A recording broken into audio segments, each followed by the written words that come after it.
नमस्कार बच्चों। हम पिछले वाले ई लेक्चर में गांधी जी के जीवन परिचय और उनके व्यक्तित्व पर एवं चिंतन पर प्रभाव और उनके ग्रंथों के बारे में अध्ययन कर रहे थे। आज हम उसी को आगे बढ़ाते हुए अन्य विषयों पर चर्चा करेंगे, जिसमें अर्थशास्त्र के उद्देश्य से प्रारंभ करते हैं। गांधी जी ने एडम स्मिथ की पुस्तक वेल्थ ऑफ नेशन व मार्क्स की पुस्तक कैपिटल का विशद अध्ययन किया था। गांधी जी स्मिथ द्वारा वर्णित अर्थशास्त्र को धन के विज्ञान के रूप में स्वीकार करने को कदापि तैयार नहीं थे। मार्शल ने यह अर्थशास्त्र को मनुष्य के सामान्य जीवन का अध्ययन बताया, वहीं रॉबिन्सन ने इसे मानव व्यवहार का विज्ञान कहा। गांधी जी कहते हैं कि यह एक सामान्य स्वीकृत तथ्य है कि समाज के सदस्य के रूप में मनुष्य का अध्ययन अर्थशास्त्र में किया जाता है तथा वह अन्य सामाजिक विज्ञान जैसे समाज शास्त्र, राजनीति शास्त्र, न्याय शास्त्र, नीति शास्त्र आदि से घनिष्ठतापूर्ण जुड़ा हुआ है। जब अर्थशास्त्र और नीति शास्त्र दोनों ही समाज विज्ञान है तथा दोनों ही समाज के कल्याण में रुचि रखते हैं, दोनों को एक दूसरे से अलग नहीं किया जा सकता। अतः आर्थिक अवधारणाओं में नीतिगत विचार स्वतः ही समाहित है। गांधी जी ने जीवन को पूर्ण रूप से देखा, न कि टुकड़ों में। इसलिए जीवन के किसी एक भाग की उपेक्षा करके दूसरे भाग की प्रगति करने का प्रश्न ही नहीं उठता। वास्तविक व सच्चे अर्थशास्त्र का अर्थ है समाज की भौतिक व नैतिक दोनों प्रगति। अर्थशास्त्र को धनोत्पादन व धन वृद्धि में सहयोग करना चाहिए, लेकिन साथ ही सामाजिक न्याय व नैतिक प्रगति भी होनी चाहिए। गांधी जी ने अर्थशास्त्र विषय विचार प्रस्तुत करते हुए कहा कि सच्चा अर्थशास्त्र कभी भी सर्वोच्च नैतिक स्तर का विरोध नहीं करता। ठीक वैसे ही जैसे सभी सच्चे नीति शास्त्र अपने नामानुकूल अवश्य ही अच्छे अर्थशास्त्र भी होने चाहिए। वह अर्थशास्त्र जो कुबेर की पूजा करता है और उन लोगों को जो शक्तिशाली हैं, दुर्लभ लोगों के विनाश द्वारा धन संग्रह करने का अवसर देता है, वह शास्त्र सर्वदा झूठा और भयानक है।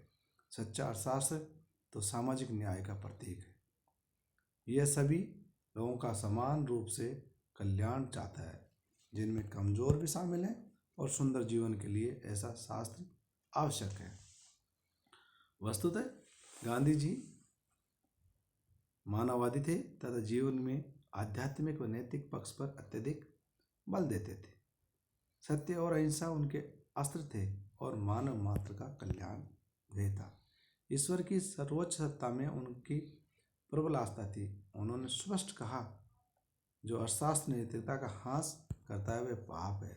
उनके शब्दों में, वह अर्थशास्त्र जो व्यक्ति या राष्ट्र के नैतिक कल्याण पर प्रहार करता है अनैतिक है और इसलिए पाप में है। गांधी जी के नैतिक मूल्यों में आस्था का अनुमान इस तथ्य से लगाया जा सकता है कि उन्होंने नैतिक मूल्यों की उपेक्षा करने वाले अर्थशास्त्र को झूठा अर्थशास्त्र कहा। उन्हीं के शब्दों में, वह अर्थशास्त्र झूठा है जो नैतिक मूल्यों की उपेक्षा और अवहेलना करता है। इसके बाद उन्होंने आर्थिक नियमों के बारे में बात की। अर्थशास्त्र के नियम जीवन के उच्च मूल्यों के अनुसार होने चाहिए।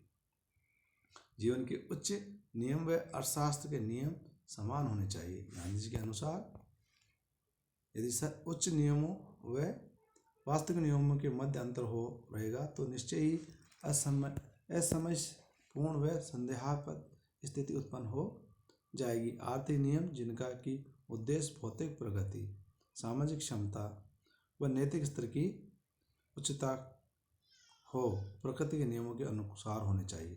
प्रकृति के नियम व अर्थशास्त्र के नियमों के मध्य कोई विरोध या विवाद नहीं है। प्रकृति के नियम व्यापक व सत्य हैं। हमें नियम बनाते समय देश की विशिष्ट स्थिति को ध्यान में रखना होगा, क्योंकि अर्थशास्त्र के नियमों का हमें व्यावहारिक प्रयोग करना है। नियमों की व्यावहारिकता देश की परिस्थिति, जलवायु, भौगोलिक स्थिति आदि पर निर्भर करती है। जी का आर्थिक नियम संबंधी विचार रानाडे के विचारों के अधिक नजदीक थे।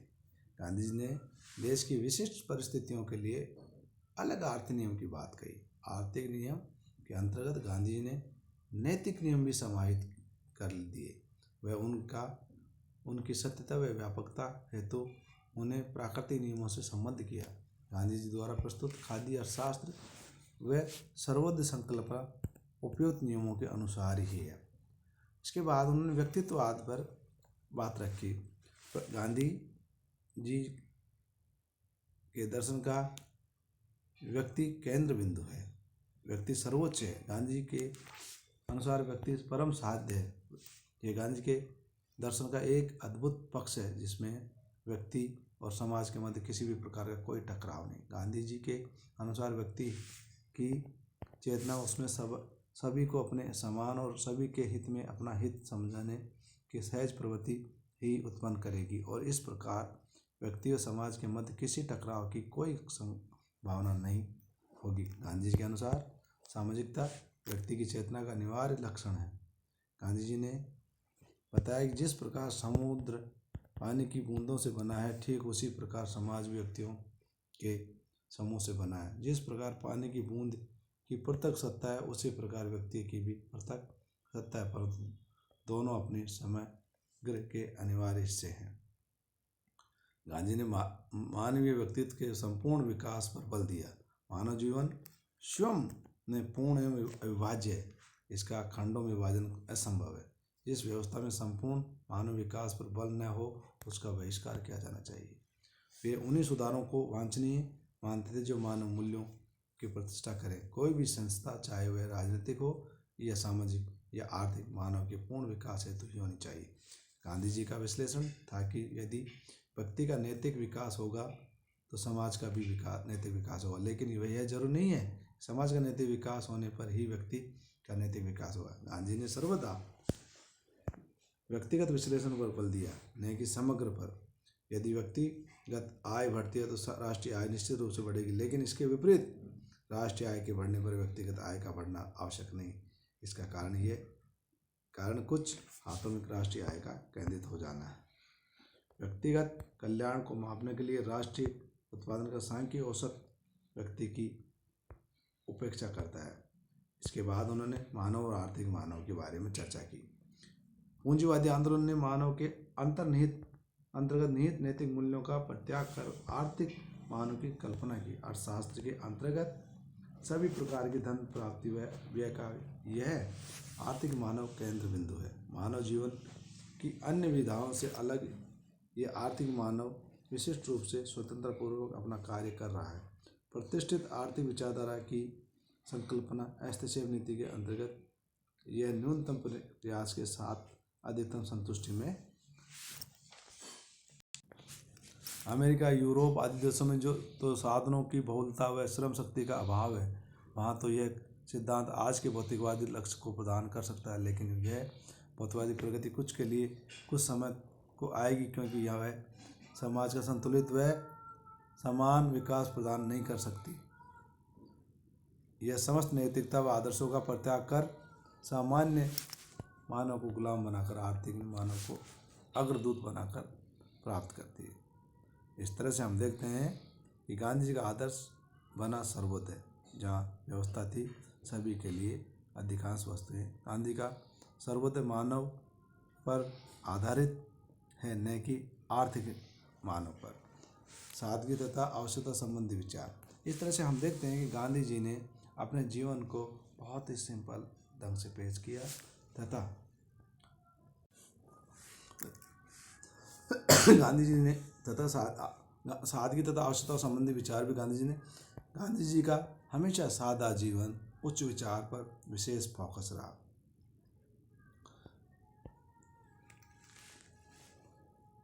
सभ्यता का सच्चा अर्थ अपनी इच्छाओं को बढ़ाना नहीं कि बल्कि प्रयास कर कम करना। गांधी जी का स्पष्ट मत था कि भौतिक कल्याण ही जीवन में सुख प्राप्ति का साधन नहीं है। सत्य और अहिंसा पर आधारित गांधी के जीवन दर्शन में भौतिक कल्याण के अतिरिक्त बहुत कुछ कल्याणकारी तत्व अवशिष्ट है। मानव का मुख्य ध्येय ईश्वर प्राप्ति है, जो कि भौतिक कल्याण के मार्ग से कदापि संभव नहीं। गांधी जी पसंद करते हैं कि क्या आवश्यकताओं के बढ़ने से मानव जीवन में प्रसन्नता बढ़ेगी? क्या मनुष्य को दासता से मुक्ति मिल रही है? उत्तर है नहीं। गांधी जी आवश्यकताओं के बढ़ाने के लिए इसलिए भी विरुद्ध थे क्योंकि वे भारत के गांव को और वहाँ के रहन सहन के पुराने तरीकों को बहुत चाहते थे, और उन्हें ऐसा लगता है कि अहिंसावादी समाज के अस्तित्व के लिए इतिहास में इस जीवन से निकटतम कोई पद्धति नहीं। गांधी जी का कहना है कि आवश्यकताओं की वृद्धि मानव का व्यक्तित्व कलंकित कर रही है और राष्ट्रीय और अंतर्राष्ट्रीय स्तर पर बलवान तथा निर्बल के शोषण का मार्ग प्रशस्त कर दिया। आवश्यकताओं के संबंध में गांधी जी का दृष्टिकोण पाश्चात्य दार्शनिकों के विचार के एकदम विपरीत था, परंतु भारतीय परिस्थितियों में उचित व सही था। भारतीय अर्थशास्त्री जे.के. मेहता ने आवश्यकताओं के संदर्भ में गांधी जी के विचारों का अनुसरण किया। इसके बाद गांधी जी ने वर्ण आश्रम के 4 भाग बताए, जिनको 4 समूह में विभाजित किया, जिनको हमने ब्राह्मण, क्षत्रिय, वैश्य, शूद्र कहा। प्राचीन भारत में वर्णाश्रम धर्मपूर्ण व समन्वयवाद सहकारी जीवन का आदर्श था। गांधी जी का कहना है कि इस वर्ण व्यवस्था में कतिपय बुराइयां प्रविष्ट कर गई थी, लेकिन प्राचीन काल में इस व्यवस्था में महती उद्देश्यों को प्रावधान किया। वह आधुनिक तकनीकी रूप में कहलाने वाले श्रम विभाजन का सर्वश्रेष्ठ स्वरूप था। गांधी जी के अनुसार ईश्वर सर्वोच्च सत्य है, समस्त समाज एक ही शरीर के विभिन्न अंग। इस संदर्भ में वेदोक्त वर्ण व्यवस्था में गांधी जी की गहरी आस्था थी। इस व्यवस्था में सभी वर्णों का जन्म विराट पुरुष ईश्वर से हुआ।